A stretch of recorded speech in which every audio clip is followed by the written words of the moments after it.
Hello hello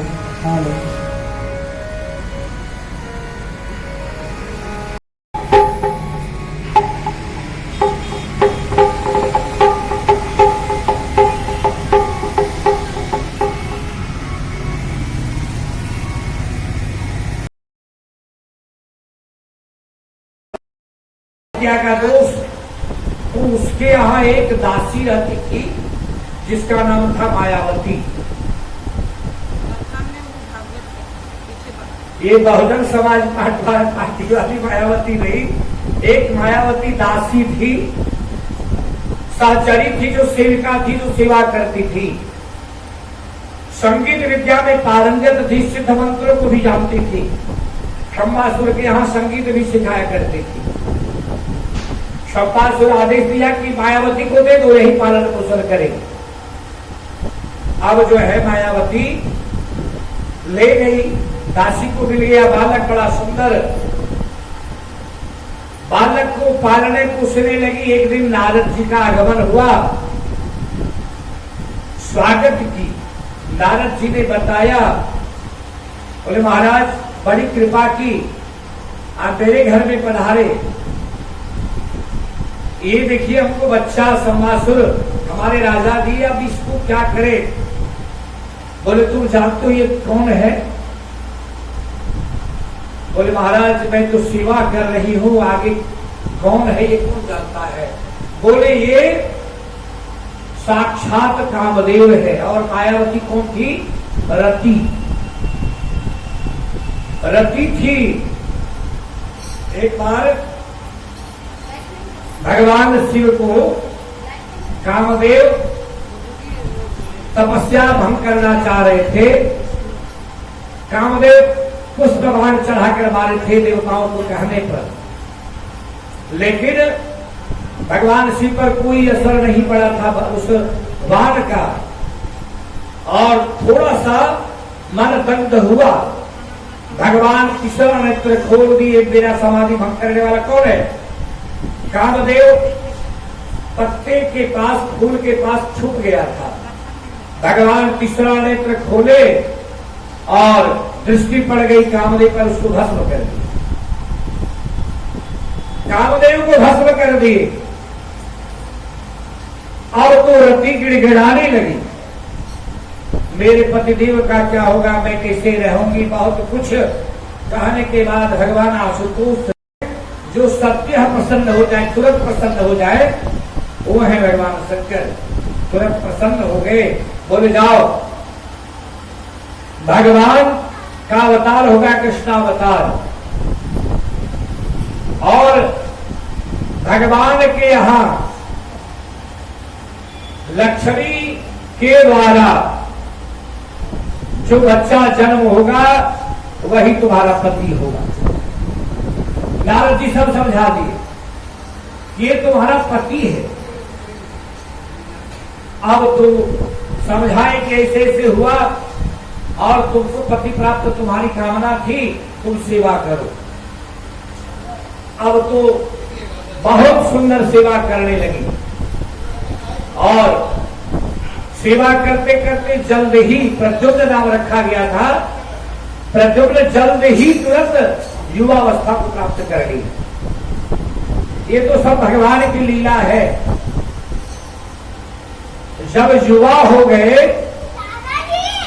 तो रति बार बार प्रेम प्रकट करती थी। तो प्रद्युम्न कहते थे, देवी तुम तो मां के समान हो, तुमको मेरा लालन पालन की, तुम्हारी दृष्टि कुछ दूसरी हो गई है, ये ठीक बात नहीं, तुम तो माता के समान हो।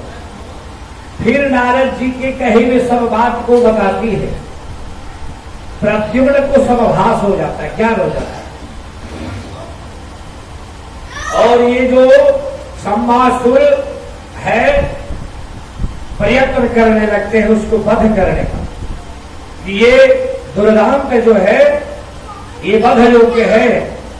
और भगवान जो है,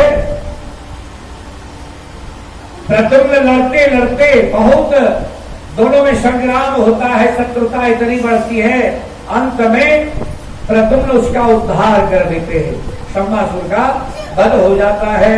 बोले गोविंद भगवान की जय। और जैसा कहा गया, अपने पत्नी रति को लेकर प्रद्युम्न पुनः द्वारिकापुरी आ जाते हैं, और आने के बाद सारा वृतांत सबको पता चलता है।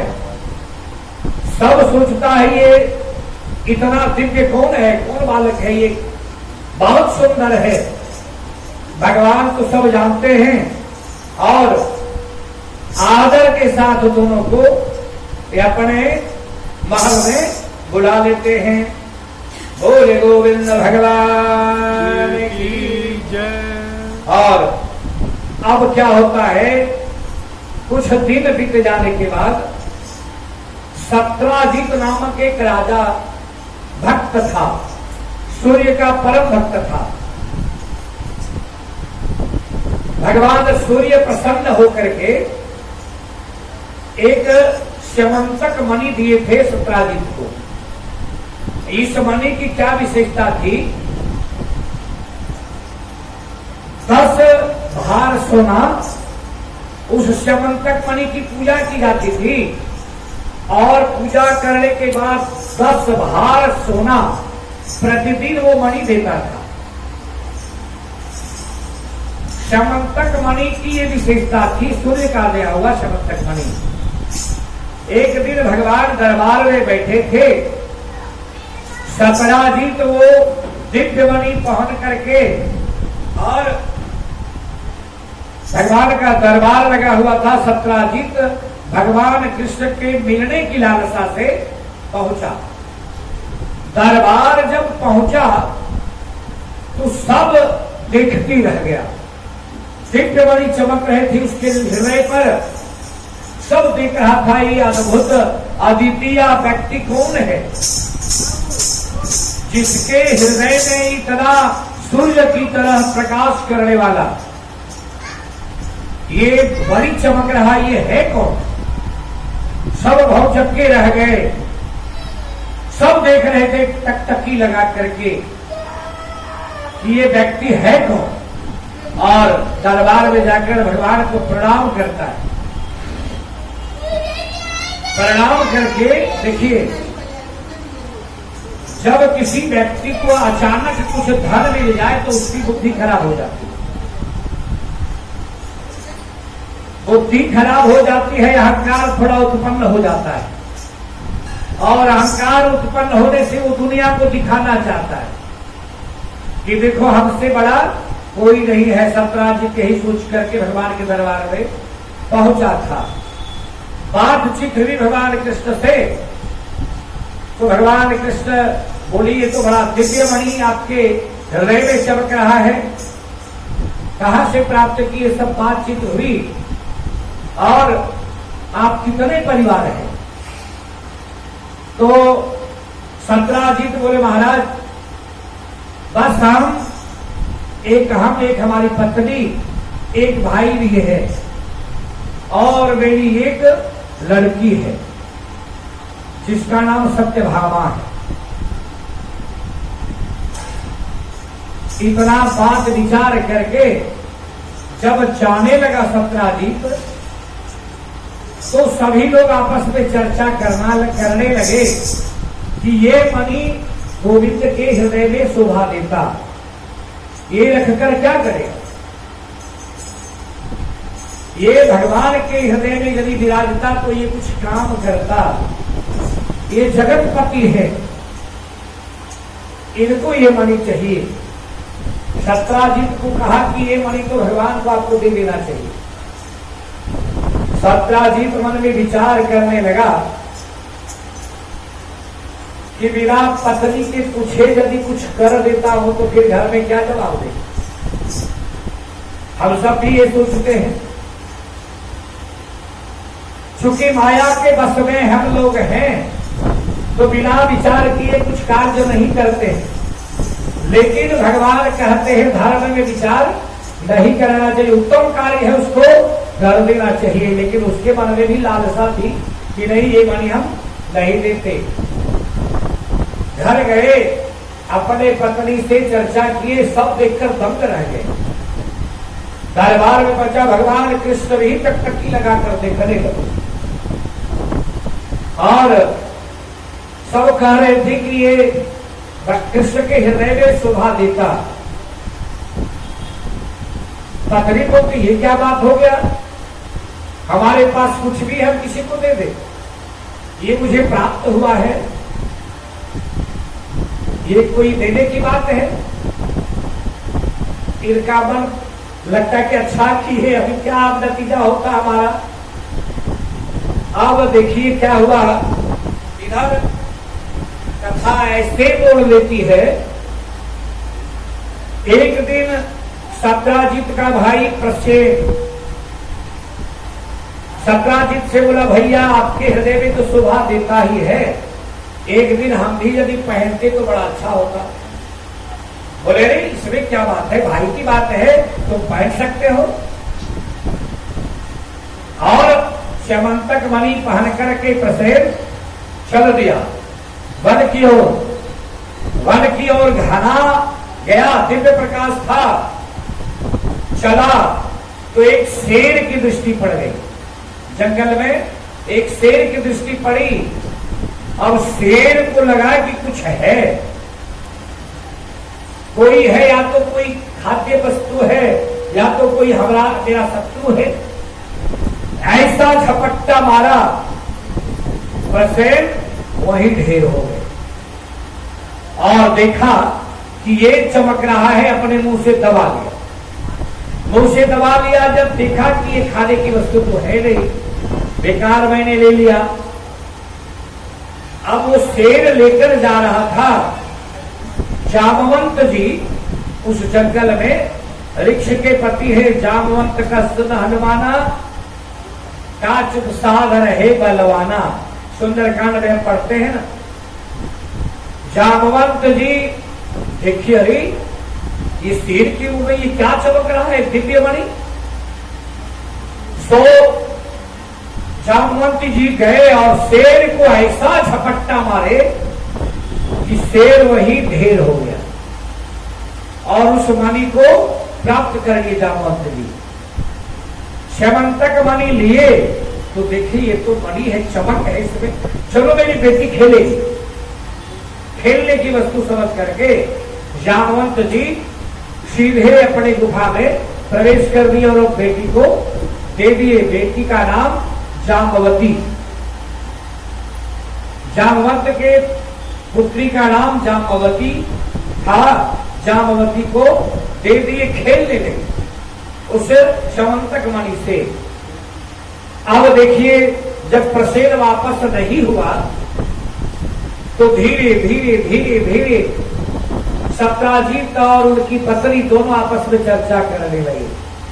इस पर दृष्टि कृष्ण की थी, लगता है कृष्ण ने ही चुरा लिया, प्रसेन को मार दिया और स्यमंतक मणि को ले गए, चुरा लिया।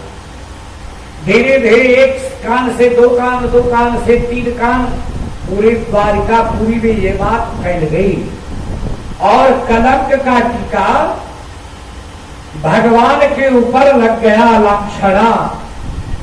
जो संसार के कलंक को मिटाते हैं केवल नाम स्मरण से, आज भगवान को सत्राजित कलंकित कर दिया।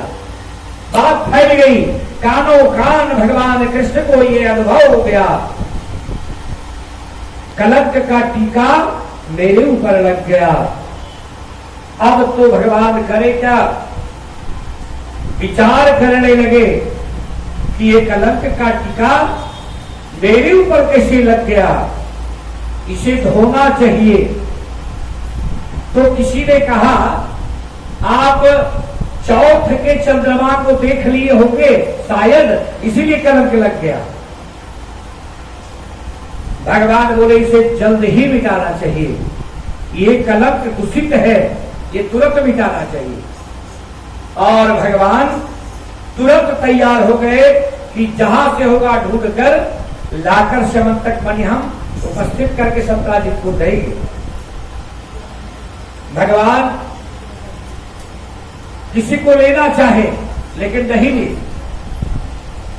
अपने चले तो चले,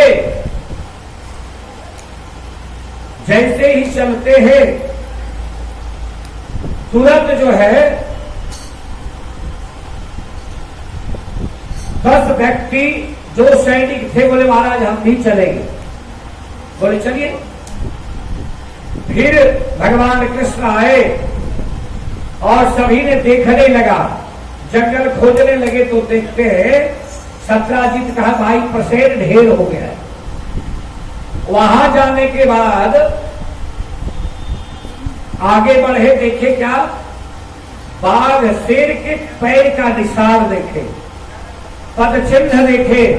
भगवान तुरंत समझ गए लगता है शेर ने इसको मारा। अब उस पद चिन्हों को देख करके भगवान आगे बढ़े। अब जब फिर पद चिन्ह से आगे हुए तो आगे देखे कि शेर भी मरा पड़ा हुआ है। अब क्या होगा? भगवान फिर आगे बढ़ते हैं तो वृक्ष, भालू, जामवंत के पद चिन्हों को देखते, फिर पद चिन्ह का सहारा लेते हैं। देखिए ध्यान दीजिएगा, बड़ा ध्यान देने योग्य बात है। हम सभी भारतवर्ष की ये पुरानी पद्धति है, अंगूठा का चिन्ह, पद चिन्ह, ये निशान लगाने का प्राचीन सभ्यता है हमारी भारत की। आप कोई भी खरीद बिक्री सिग्नेचर कोई किसी का कर सकता है, हस्ताक्षर कोई किसी का कर सकता है, लेकिन अंगूठे का निशान, यदि आपका अंगूठा का निशान है तो विश्व में कोई दूसरा व्यक्ति नहीं है जो आपके अंगूठे के निशान से मिले। देखिए कितनी सभ्यता मजबूत हमारी थी भारतवर्ष की। आज हम कुछ भी करते हैं, कहां आ गए? फिंगरप्रिंट पर आ गए ना। बिना फिंगरप्रिंट का कोई पहचान नहीं है, ये हमारी प्राचीन सभ्यता। वही फिंगरप्रिंट देख करके भगवान आगे बढ़ रहे हैं, पद चिन्हों को देख करके। और आज हम फिंगरप्रिंट के चलते जानते जाने जाते कि यहाँ के हैं, हमारा ये परिचय है। हस्ताक्षर तो कोई किसी का कर सकता है। बोल भारत माता की जय, गोविंद भगवान की जय। ये पद चिन्ह देख करके भगवान आगे बढ़ते हैं। आगे बढ़ते बढ़ते जामवंत जी के गुफा पर पहुंच जाते हैं। जैसे ही गुफा के द्वार पर जाते हैं, जामवंत जी गदा लेके दौड़ते हैं। कौन है? धिक्कारते हैं, किसने साहस किया? भगवान जो है देखते हरि, ये वृक्षपति बोले मैं ही आया। देखे जामवंत जी भी देख रहे हैं और भगवान भी जामवंत जी को देख रहे हैं।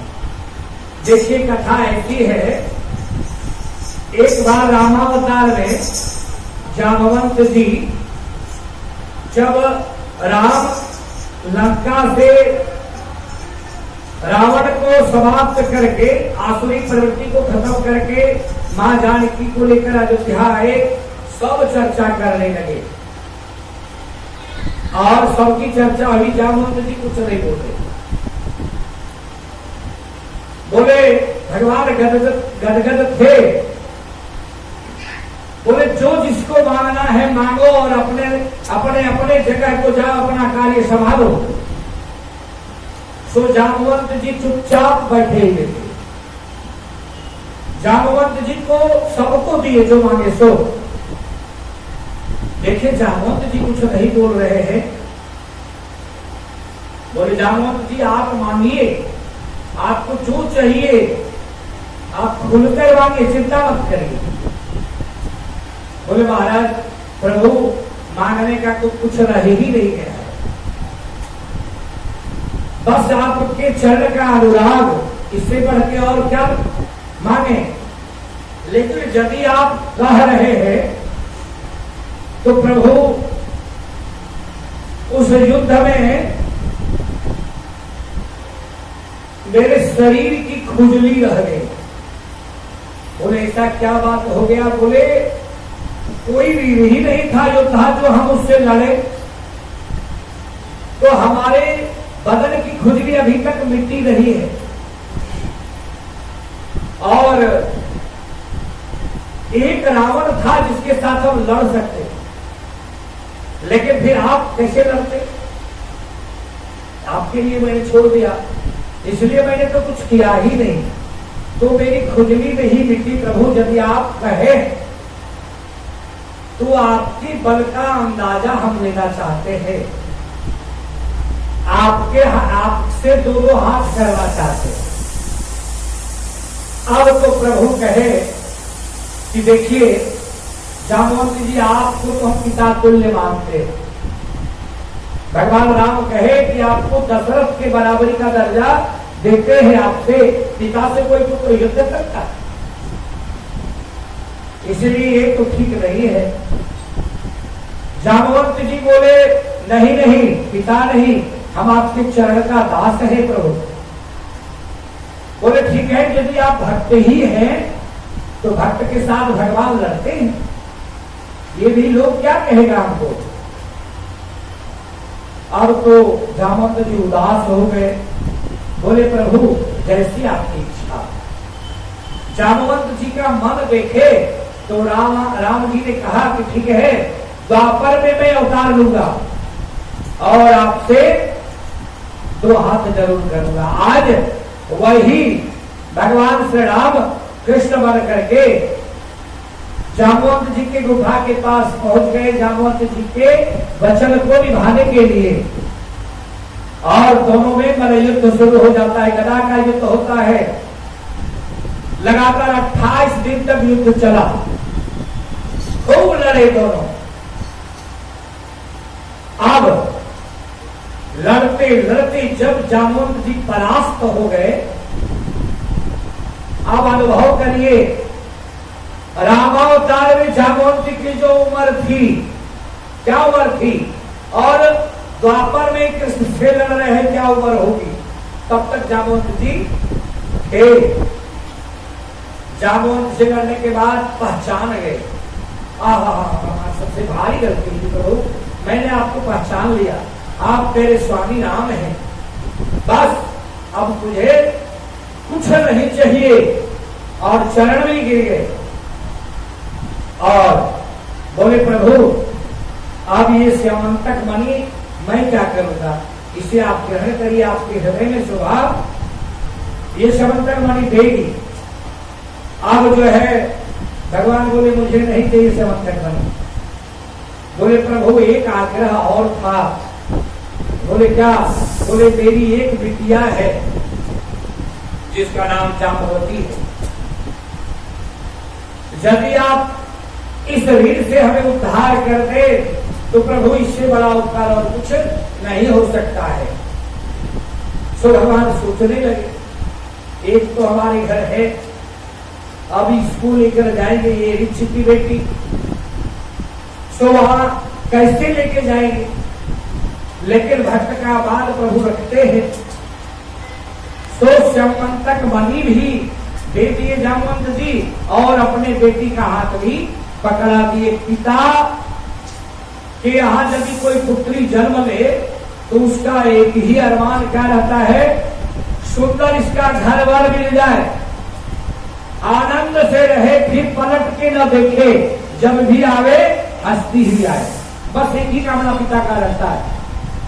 आज जामवंत जी बेटी को समर्पित कर दिए, जो गोविंद के हाथ में दे दिया उसको कुछ किस बात की, गदगद वन से दे दी जामवंत जी। जामवंत जी का मान पूरा हुआ। अब ये ऋषि की बेटी ऋषि के जैसे ही थी, गुरु थी। भगवान बोले इसको घर में कैसे ले जाएंगे, तो दुल्हन को घूंघट में ले जाया जाता है।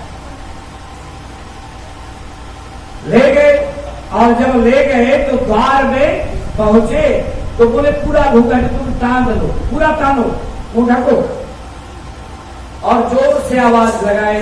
रुक्मिणी को पता चला, तुरंत दौड़ी दौड़ी लक्ष्मी आई और आवाज लगाए देखो रुक्मिणी, तुम्हारे लिए प्रिय वस्तु ला दिए है, सबसे प्रिय, इससे सुंदर हो ही नहीं सकता।